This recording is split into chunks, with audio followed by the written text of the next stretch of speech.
Happy Tuesday, everyone. Welcome to another episode of Cooped Up Live, Quarantine Edition.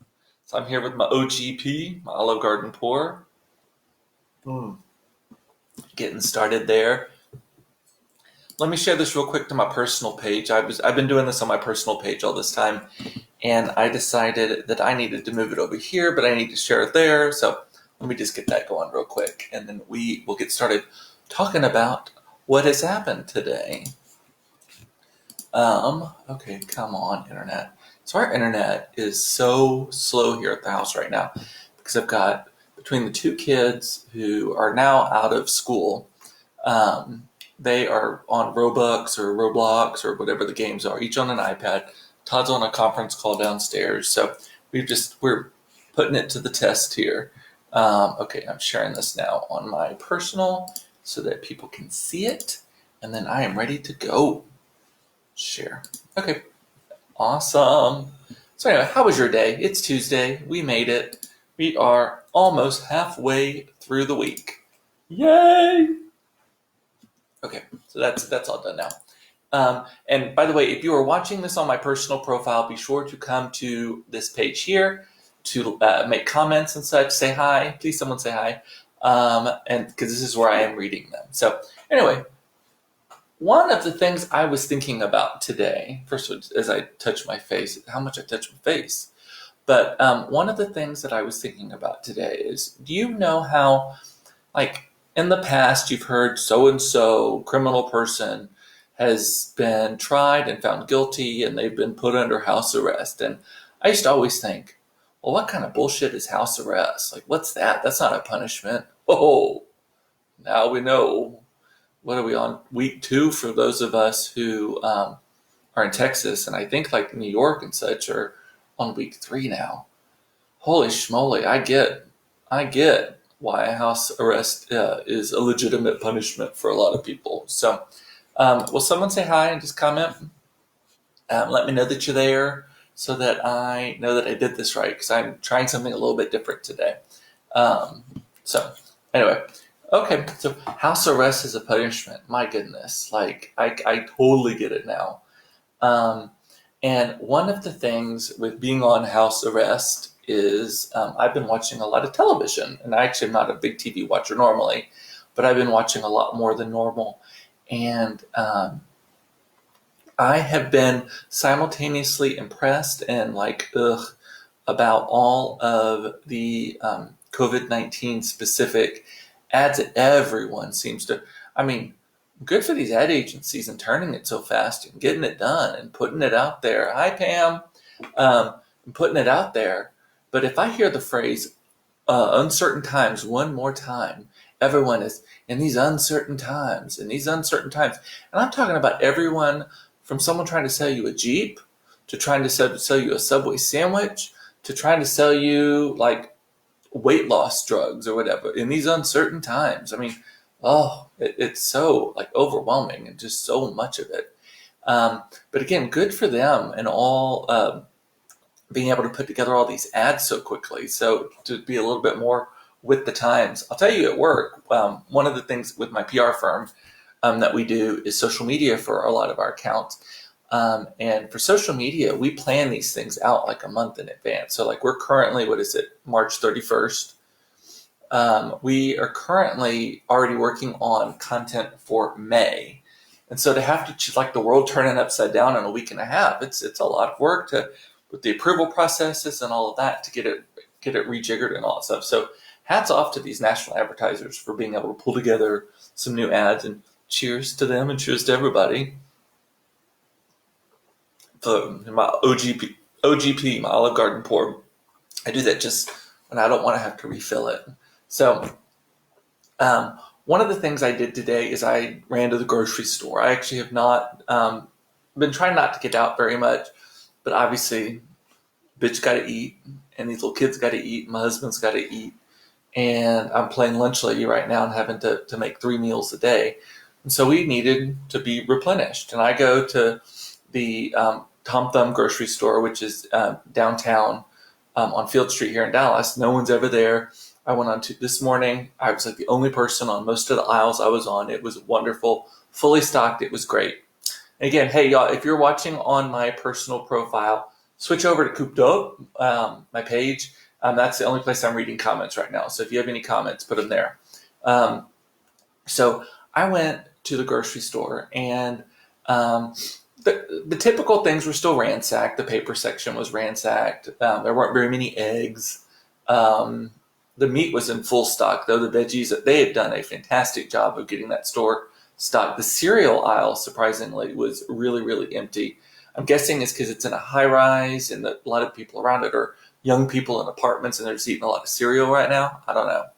But a funny thing is, if you're in Texas, you know that Bluebell ice cream is like legendary. Um, Hi, Eric. Thanks for joining.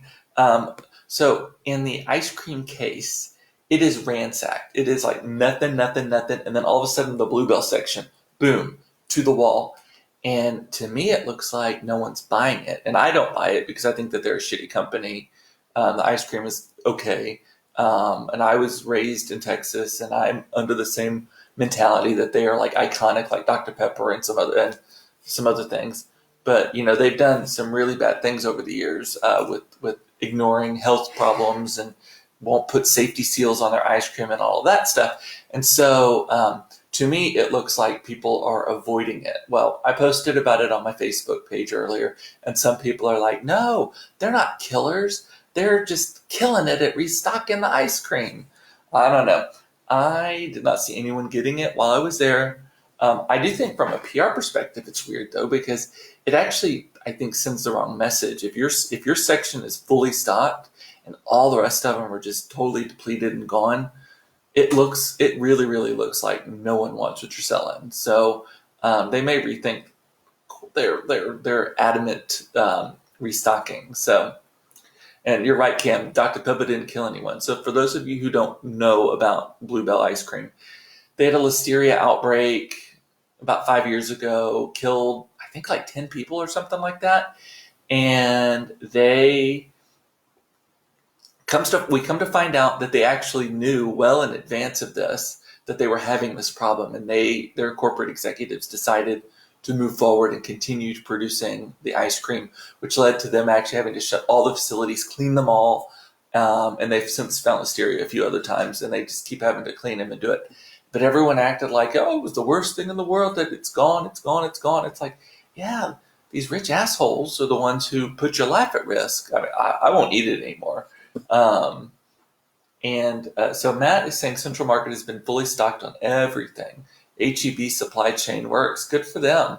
The Tom Thumbs have actually been great. Once we've gotten past that first wave of people just losing their fucking minds, like it's been fully stocked, other than some of the super specific things like all of that. So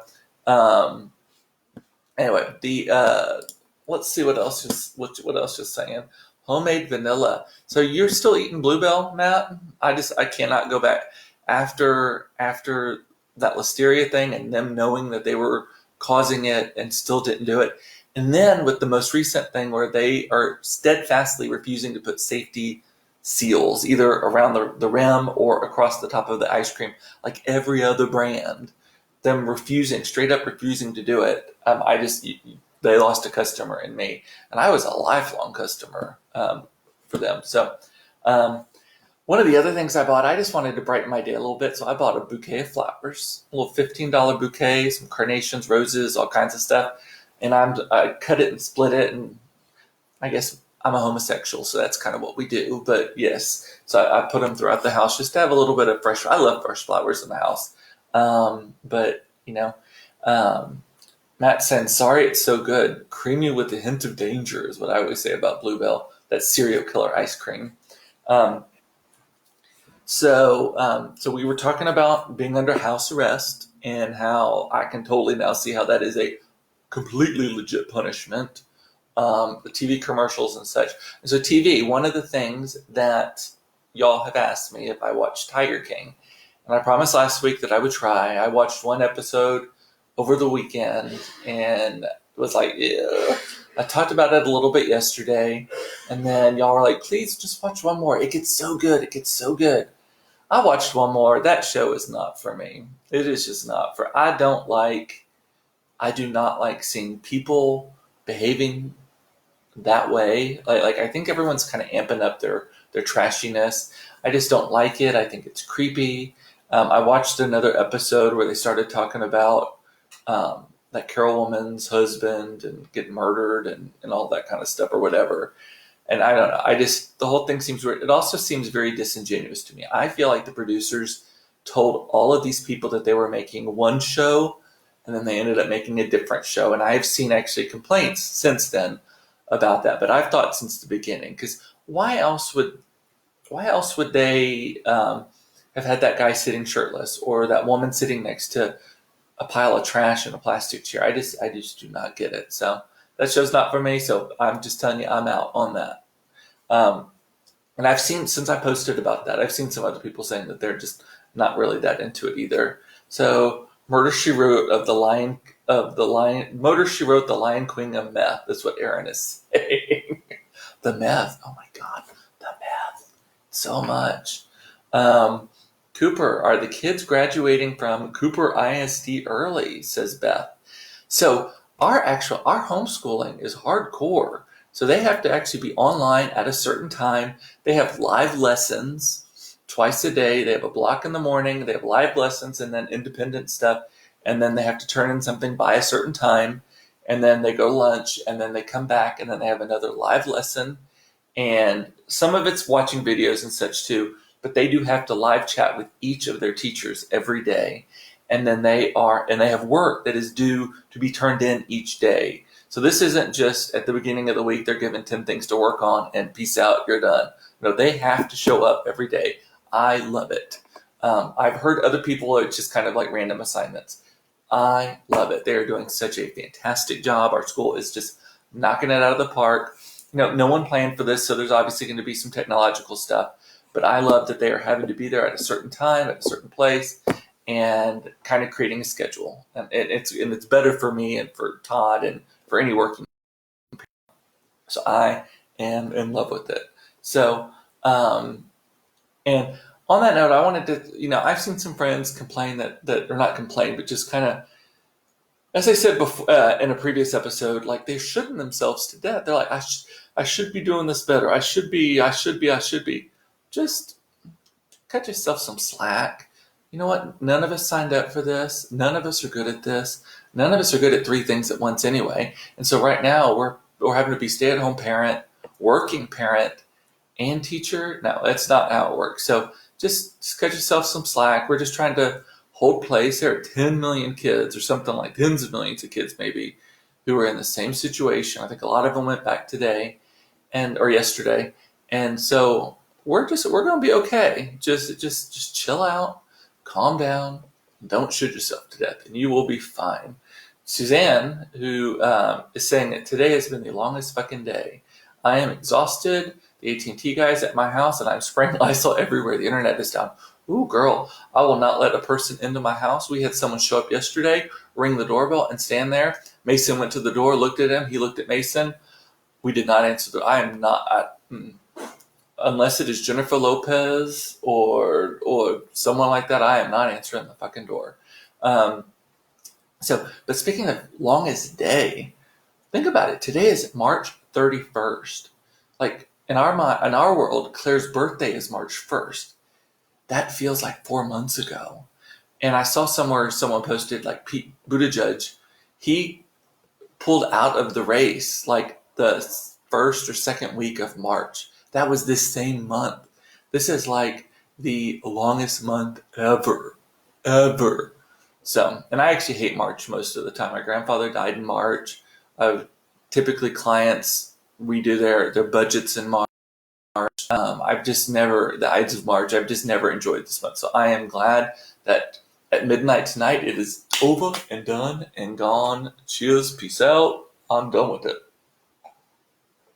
Tomorrow we can be April Fools. And also, today is the 25th anniversary of Selena's assassination. I love Selena. I grew up in South Texas. I'm from the Rio Grande Valley. So she was iconic, even before the rest of the world knew her. we all knew who she was. And so I remember like where I was when she was killed in 1995. I was at SMU, and I remember the outpouring from the people who are from South Texas too about that. So, and we still watch the movie. Claire went as Selena for Halloween 2 summers ago, and I love that she's making a comeback right now. But I also can't believe like just time, 25 years, holy moly. Um, so Suzanne, don't jump out the window. She says she won't jump out the window because there's no internet. Oh, I can't imagine. That's hard. That's hard. I thought ours went down for a little bit today, and I was gonna scream. So, um, and then so Pete dropped out on March 1st. I am being told by my super politically connected friend Eric Johnson, not Mayor Eric Johnson, possibly a more important Eric Johnson. But that seems like a year ago, doesn't it? March 1st seems like a year ago when you put it in those terms. Um, am I doing a lot of online shopping? Beth is asking, and what am I buying? I actually am not. We are kind of just tightening up everything. Todd works in the transportation industry, and I own a business that specializes in construction, building materials, and commercial real estate. So while neither of us are really afraid of our financial future, there's no reason to spend it blowing money and buying stupid shit anyway. Also, like our cats needed new collars, and I tried to order some the other day on Amazon, and it said that they're not going to get here until April 21st anyway. So there goes the immediate gratification on most of these things. The one thing that I actually kind of wish I could buy is a Jeep. I see the commercials all the time, and they're like 0% interest for 50 months and no payments for 173,000 days. Like I'm like, oh, it always says well qualified buyers, which I guess is the time to do it if you're well qualified, as I am, fortunately. But it's kind of funny that like people are. I mean, everyone is needing to sell their shit still. So, Cooper, help the retailers. Don't worry, I have done enough for both of us. So I'm helping the grocery retailers for sure, and I'm actually helping my friends in the restaurant industry too. So one of the things I did today. So I was going to talk about this anyway, but that was a great segue. Is the I talked yesterday about my creative friends. My friend Matt Campbell, who has a drag alter ego named Marsha Dimes that he raises charity under that alter ego, and he did a stay-at-home drag show where all these drag queens, like 10 drag queens, did drag shows from each of their living rooms, and he hosted it from his. Brilliant. So I have another. I thought I would just start talking about my creative friends and the things that they're doing. My friend Amy Cowan, who I saw today, she has a restaurant in the Bishop Arts District called Oddfellows, and all restaurants are closed. And one of the things that she has done is she has actually set up a little store outside of her restaurant. It is the most adorable little fruit stands and all of that such. And you can go get. I bought some asparagus today and some other things. And you can go to the window, which is normally their bar window for the outside seating. And you can check out there, and you've got plenty of distance. They can take the credit cards. It's wonderful. And then one of the things that I did is I bought a gift card. I'm advocating and encouraging all people for the restaurants that they like to go to, buy a gift card. These people need cash right now, and don't even use it right away. Just buy the gift card and sit on it so that when they reopen, then you can use it. But they need your cash right now. And that's a great way to give them the money, and then they have it and they can use it. And if you're not turning it in right away, they're not even actually having any expense associated with you using the gift card. So I think that someone told me that idea, and I thought it was brilliant. And so I did that today. I bought a $100 gift card at Oddfellows to help them get through it. I love them. I love Amy. I love her family. I love the way she supports our community. And so I want to do a lot more of that. So that's one of the things that I did. Mary, you bought a Jurassic Park Velociraptor blue mask on Amazon today. When did it say it was going to get here? Because I think that they're still delaying a lot of stuff. My cat collars haven't arrived yet. Let's see what else anyone is saying. And again, if you're watching this on my personal feed or my personal profile, switch over to Cooped Up if you want to comment, because I cannot see the comments because I'm broadcasting this now from my page. So anyway, I'm following my own advice. I'm a PR and social media whiz, supposedly. And one of the things that I was doing is I wasn't doing it under my brand. I was doing it under my person. So I thought, if I'm going to do this every day at 4:15, every day at 4:15, the Cooper Cut Show, Cooped Up, that I should be doing it the right way. So that's what I'm doing. Cheers. Anyway, we're 20 minutes in. I'm only gonna hang with you for about 5 more minutes. I've been doing these for about 25 to 30 minutes each time. How are your days going? Tell me about it. Tell me what's happening. What are you buying? I have looked at a few things. A lot of people are having really good sales. I may actually just try to find some stuff and share it with y'all too, so that you could see it. Oh, Mary, you saw Selena in Austin. Oh, I really wish I would have seen her live at some point, but that I guess not. So, let's see. Anyone else saying anything else here? Okay, well, that's really all I've got. And again, I just wanted to remind you that you're okay. Even if you're struggling right now and you think that you're not doing a good enough job with your kids or with your home life or work or keeping your house clean or whatever, it's okay. We are all in this together, and no one is being expected to do everything perfectly. And I know that a lot of us are type A personalities, and we are business owners, and we are powerhouses in our industries. It is okay to take a pause, take a breath, and realize that we will get through this. This too shall pass. And don't should yourself to death. Don't, I should be doing this and I should be doing that. Just do you. It is okay. You're going to be okay. And if you need anything, let me know. I love all of you. And I hope that you know that you are loved, and that, God, I suddenly started sounding like Billy Graham, which, by the way, he is running some ads, some really, really long ass ads on TV, like HGTV and such, about prayer lines and all of that stuff. And I suddenly popped into Billy Graham, or Billy Graham Jr. What's his name? Is that his name? I guess. But anyway, you're going to be okay. And do something silly. Again, like I said, I painted my fingernails as my hashtag stay home silly item. And some people have been sending me things about what they've done, and I love it. And it just reminds us that, can't take it too seriously. We are okay if you are doing the best you can to stay away from people. Again, if you don't actively and actually live with them 100% of the time, stay away from them. Do not invite them over. Do not have a party. They cannot be closer than 6 feet away from you. I was quoted on WFAA last night saying exactly that. Just don't do it. And with that, yes, Billy Graham's son. Is that his name? Franklin Graham. That's his name. Franklin Graham. He is awful. I think he's totally the opposite of his dad. His dad at least had some sort of personal grace, and while he was very conservative and probably didn't like people like me very much, I feel like he was a kinder person, and maybe even came to realize that the viciousness was not a good thing. Franklin, though, is not that way, but he's running ads like crazy, and it is, oh, wow. In these uncertain times, I hate that buzz phrase, uncertain times, freaks me out. So anyway, with that, I'm at 23 and a half minutes, so I'm going to say cheers to y'all. I love all of you. I appreciate all of you. I appreciate that you watch this and let me vent every day. It's cheaper than therapy, as I always say. And with that, I will see you tomorrow at 4:15. Let's just do this every weekday at 4:15. All right. Love you. Bye. Turn this off now.